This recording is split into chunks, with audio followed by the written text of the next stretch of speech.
এক রাতের রেট কত তোর? কাস্টমারের কাছে থেকে অ্যাডভান্স নিস নাকি রাত কাটানোর পর? কোনটা?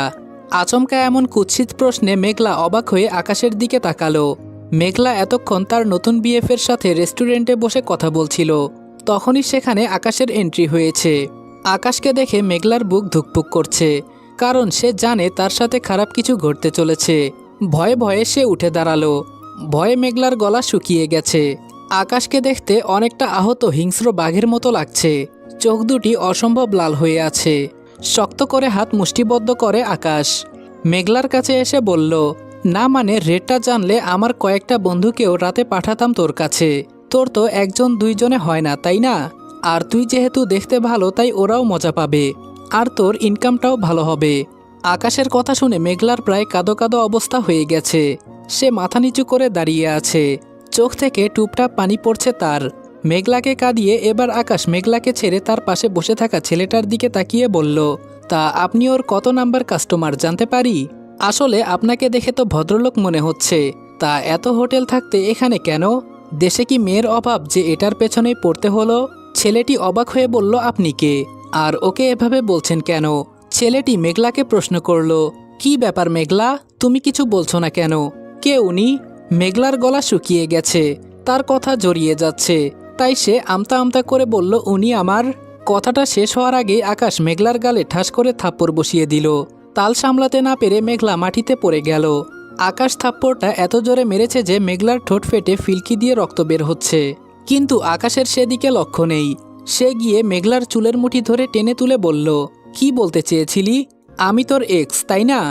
এই একটা কথা কান খুলে শুনে রাখ, তুই আমার সাথে ব্রেকআপ করলেও আমি করিনি, কখনো করবো না, তাই আমি কখনো তোর এক্স হব না, বুঝেছিস? মেঘলার চুল ধরে রেখে আকাশ ছেলেটির দিকে অগ্নিদৃষ্টিতে তাকিয়ে বলল, এটা আমার জিএফ ছিল, এখনো আছে, আর ভবিষ্যতেও থাকবে, বুঝেছিস? তাই তোকে যদি আর কখনো মেঘলার আশেপাশে দেখি তাহলে তোর কপালে দুঃখ আছে বলে দিলাম। ছেলেটি হতবাক হয়ে বলল, এসবের মানে কি মেঘলা? আর ভাই আপনি যেই হন, শুনুন, আমি ওর সাথে গত 7 দিন থেকে রিলেশনশিপে আছি, তাই আপনার সাথে যাই থাকুক সেটা অতীত। আকাশ বলল, সেজন্যই তো বললাম কত নাম্বার আপনি। আর আপনি হয়তো জানেন না, মেঘলা আমাদের বাড়িতেই বড় হয়েছে, এখনও সেখানেই থাকে, আর আজকে থেকে আমার রুমে থাকবে। আর কিছু কি বলতে হবে? ছেলেটি বলল, মেঘলা তুমি কিছু বলছো না কেন? মেঘলা কাঁদতে কাঁদতে বলল, স্যার ছাড়ুন আমাকে, আমি আপনার সাথে থাকতে চাই না, আমি উনার সাথে থাকতে চাই। আকাশ বলল, তাই নাকি? একবার বাসায় চল, তারপর বোঝাচ্ছি তুই কার সাথে থাকবি আর কার সাথে থাকবি না। গাইস, তোমরা কি জানো আমি অনেক গেম খেলার মাধ্যমে প্রতিদিন টাকা আয় করি? এই আইপিএলে তোমাদের পছন্দের টিমের উপর বাজি ধরে তোমরাও যদি আমার মতো টাকা আয় করতে চাও তাহলে এখনই গুগলে অনেক সার্চ করে অফিসিয়াল ওয়েবসাইটে গিয়ে রেজিস্ট্রেশন করো। আর রেজিস্ট্রেশনের সময় যদি আমার দেওয়া special promo code RED18 use করো তাহলে অসংখ্য বোনাস এবং ফ্রি স্পিন পেয়ে যাবা। আর ওয়ানেক্স কিন্তু একটা ইন্টারন্যাশনাল লাইসেন্সকৃত প্ল্যাটফর্ম এবং সবচেয়ে বিশ্বস্ত। এখানে তোমরা ক্রাশ ক্রিস্টালের মতো গেম খেলে সহজেই টাকা আয় করতে পারবে এবং বিকাশ নগদের মতো সকল মোবাইল ব্যাংকিং অ্যাপের মাধ্যমে সহজেই তোমরা তোমাদের জেতা টাকা তুলতে পারবে। আর 24 ঘন্টা 7 দিন কাস্টমার সাপোর্ট সুবিধা তো রয়েছেই। তাই আমি এটা ব্যবহার করে আমার রেগুলার হাত খরচের টাকা আয় করি, তোমরাও ট্রাই করে দেখতে পারো। ছেলেটি বলল, আপনার সাথে ওর যতই রিলেশন থাকুক না কেন, ও এখন আপনার সাথে থাকতে চায় না, তাই আপনি একটা মেয়েকে এভাবে হ্যারাসমেন্ট করতে পারেন না, আর আমাদের প্রেমেও বাধা দিতে পারেন না। আকাশ ছেলেটিকে বলল, মনে হচ্ছে তুই এই এলাকার না, এখানকার হলে আকাশের গার্লফ্রেন্ডের দিকে চোখ তুলে তাকানোর সাহস পেতি না। যাই হোক, তুই কোথায় থাকিস এটা আমি জানি না আর জানতেও চাই না, কিন্তু এটা শুনে রাখ, মেঘলার পাশে তোকে যদি আরেকবার দেখি তাহলে তোকে এমন জায়গায় রেখে আসবো যেখান থেকে আর কোনো দিন ফিরে আসতে পারবি না। সেই দিনই তোর শেষ দিন হবে, বুঝেছিস? আকাশ কি জিনিস সেটা এলাকায় খোঁজ নিয়ে দেখিস, তাহলেই বুঝতে পারবি। ভালোভাবে বলছি, ঘরের ছেলে ঘরে ফিরে যা। কথাগুলি শেষ করে মেঘলাকে টানতে টানতে নিয়ে যাচ্ছে আকাশ। আর হাঁটতে হাঁটতে বলছে, কতবার বলেছি অন্য ছেলের সাথে মিশবি না, অন্য কোনো ছেলের সাথে কথা বলবি না, এসব আমার সহ্য হয় না। তবুও তুই কথা বলতে চাস, তাই আমি মেনে নিয়েছি। কিন্তু এখন তুই কথা তো কথা, একদম প্রেম করা শুরু করে দিয়েছিস।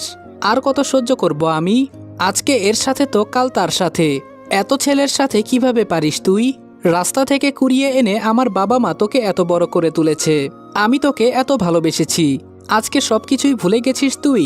প্রতিদিন কোনো না কোনো ছেলের সাথে ফষ্টি নষ্টি করিস তুই। কেন, আমি কোন দিক দিয়ে খারাপ? আর যদি খারাপই হই তাহলে আগে ভালোবেসেছিলি কেন? আমার সাথে প্রেম করেছিলি কেন? আমাকে নিয়ে খেলা করতে, তাই না? আজকে তোর সব খেলা শেষ করব আমি। আগে তুই বাসায় চল, এদিকে এত জোরে হাত ধরায় মেঘলার ব্যথা লাগছে, কিন্তু আকাশের চোখে তা পড়ছে না। মেঘলা বলল, আমার লাগছে স্যার, আমাকে ছাড়ুন, প্লিজ ছাড়ুন, ব্যথা পাচ্ছি। এক মনে আকুতি মিনতি করছে মেঘলা, কিন্তু আকাশের কানে কিছুই ঢুকছে না। সে টেনে হিচড়ে নিয়ে যাচ্ছে মেঘলাকে।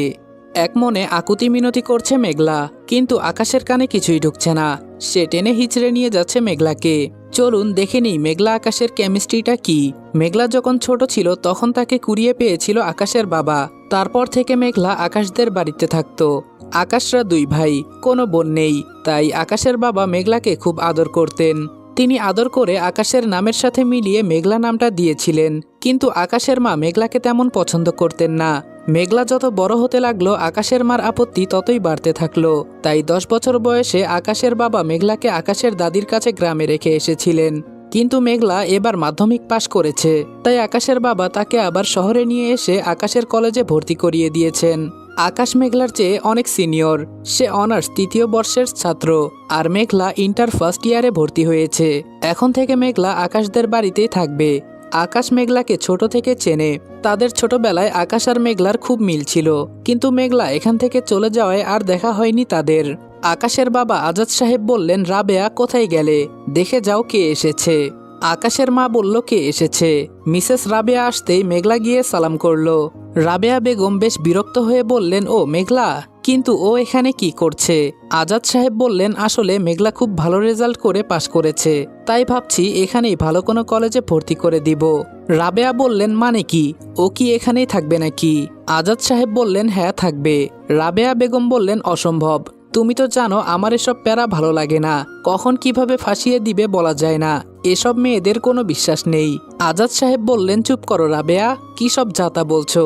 আজাদ সাহেব বুঝলেন মেঘলার মন খারাপ হয়েছে, তাই বললেন, এখন তো বাসায় আরিফ আর আরিফের বউ নেই, আসলে ওদের সাথে পরিচয় করিয়ে দিব।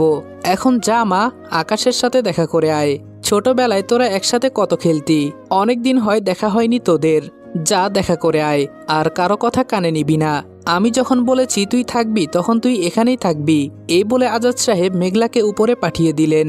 মেঘলার কিছুটা মন খারাপ নিয়ে আকাশের ঘরে গেল, কিন্তু এতদিন পর পুরনো বন্ধুর সাথে দেখা হবে, তাই কিছুটা খুশি নিয়ে ঘরে ঢুকলো।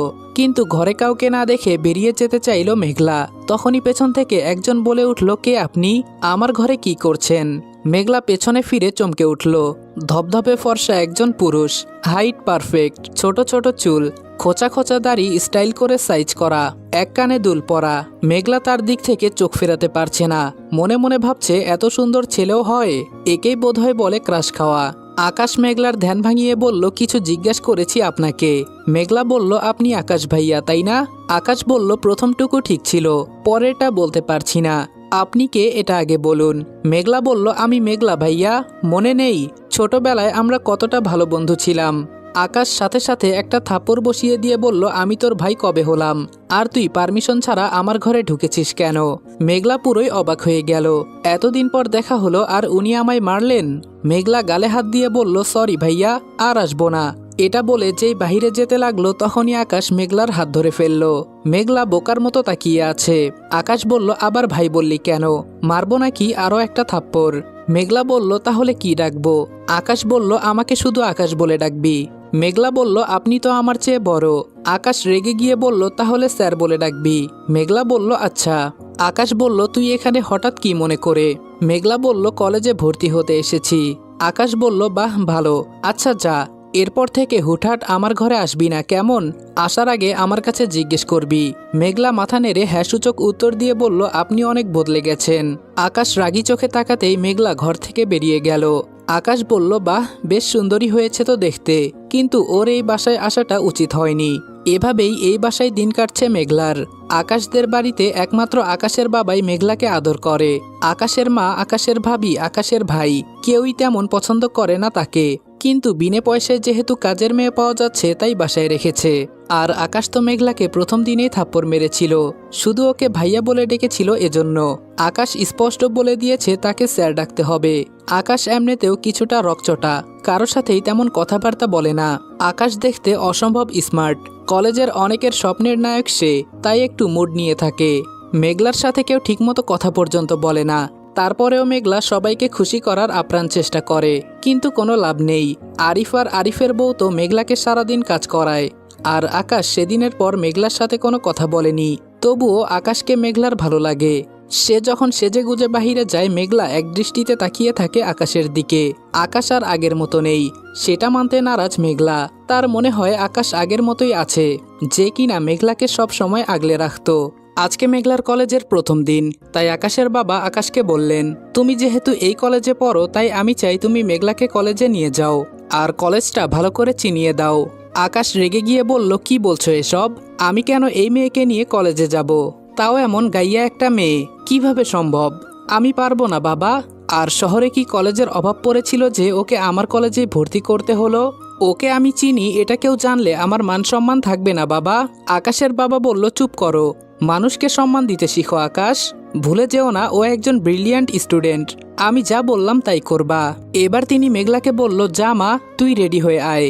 মেঘলার বলতে ইচ্ছে করছে সে আকাশের সাথে যাবে না, কিন্তু সে শহরের কিছুই চেনে না, তাই সে কোনোভাবেই একা যেতে পারবে না।